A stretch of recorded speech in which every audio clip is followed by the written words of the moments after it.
Communities across Kentuckiana still dealing with damage from Sunday's storms. How people are helping neighbors clean up before the next round of severe weather. Plus, LMDC has relaunched its inmate dashboard after months offline. The concerns being raised about transparency. And we're taking you to the Louisville Slugger factory for a closer look at a new and controversial bat. The changeup, the torpedo bat, is swinging at the MLB.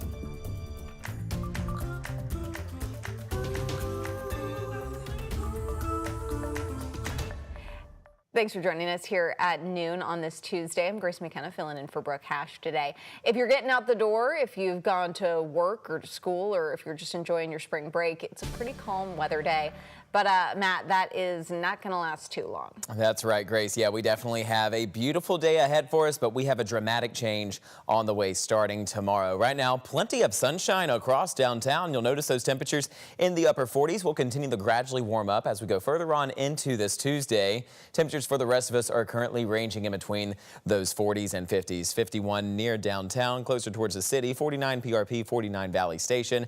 Outside of downtown and closer towards you folks near Litchfield at 48 degrees, 43 in Bedford, 46 near Carrollton. Now on satellite and radar, you'll notice that we're continuing to stay clear, but we are tracking another round of showers that will be developing as we head into our afternoon tomorrow, and this will develop further into some severe weather as we go into our Wednesday evening.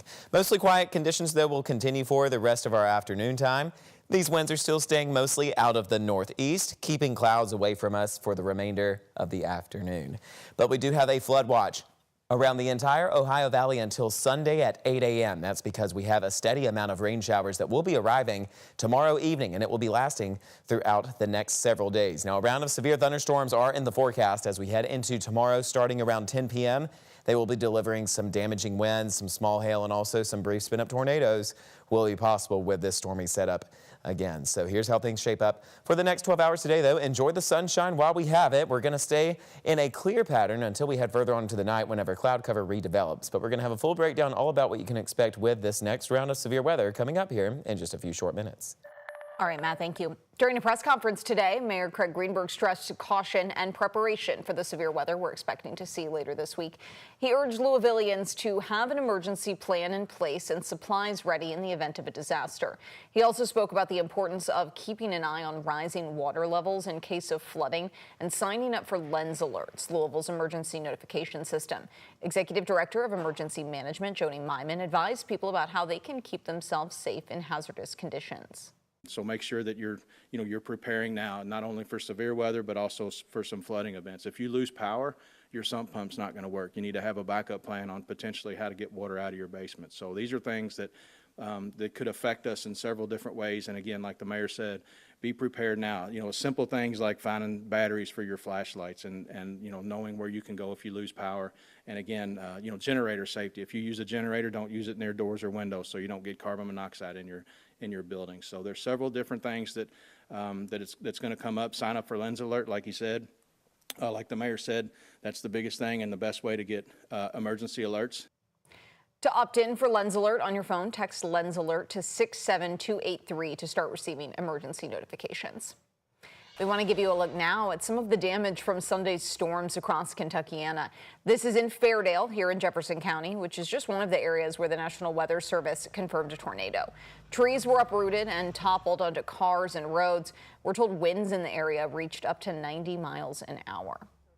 A total of 3 tornadoes have been confirmed to have touched down in our area so far. The others were in Spencer County and from Meade to Bullitt County. WHAS11's Alex Dieter and photojournalist Levi Hammer went south to speak with people cleaning up. Chainsaws revving and sawdust flying. We got a big old tree we're trying to cut up and clear a hole so they can get out of their driveway. Sounds of cleanup underway after a confirmed EF1 tornado touched down in Bullitt County.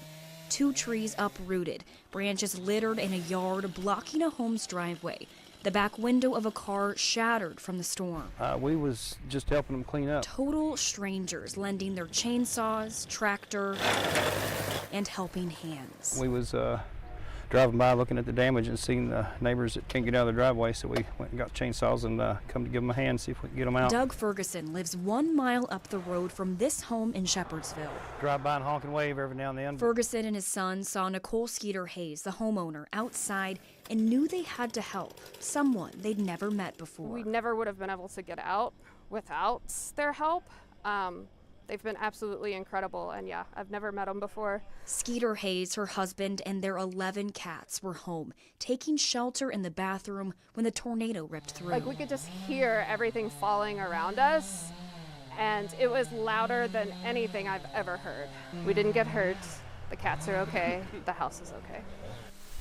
Just down the road, a barn on Beech Grove Road ripped in half by the tornado. We're told that a shed that used to sit right here where this pile of rubble is was swept up by the tornado and thrown into the middle of the barn. Thank goodness nobody was hurt, because it could have been worse. Marty Stamper's stepson bought this barn a few years ago. He actually used to go past this house on a school bus, and he told some of his buddies, he said, I'm going to own that one day. Now, friends and family are picking up what's left behind. You know, everybody was helping pitch in. So you know who your friends are when things like this happen. Saying he's grateful no one was hurt, including the horses who were in the stable, untouched by the tornado, and now left taking in all the debris around them. All this stuff can be redone, which, you know, so we're blessed with that for sure. Friends, family, and strangers. Never too busy to stop and help. Lending a hand and helping their neighbors where they can. In Bullitt County, Alex Dieterer, WHAS11 on your side. Team in Bullitt County found wind speeds reached up to 105 miles per hour. Some other news here this afternoon. No charges are expected to be filed after an LMPD vehicle struck a pedestrian in Shelby County. According to Shelbyville police, the crash happened just before 7 last Friday morning on Midland Trail near Sunset Way. When officers arrived, they reported seeing a Metro Police cruiser on site with the officer there trying to help the pedestrian. Through its investigation, officers learned the pedestrian was trying to cross the highway, not within the crosswalk, when a police cruiser hit them. The pedestrian was taken to U of L Hospital and is expected to survive. Police say they're waiting for toxicology reports from both the officer and the pedestrian.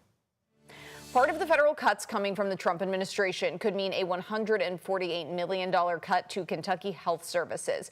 It could have major impacts on everyday services here in the Commonwealth.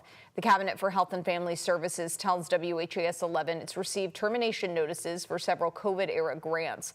Most of the funding cuts will be made to local health departments and mental health services, which rely heavily on federal funding. It includes ending vaccine outreach for children in rural communities, eliminating the Community Health Workers Grant, which helps provide care workers where access is limited, and cuts to the Purple Star program, which supports veterans and their families. The loss of grant funding would affect staffing at 988 centers in Kentucky as well.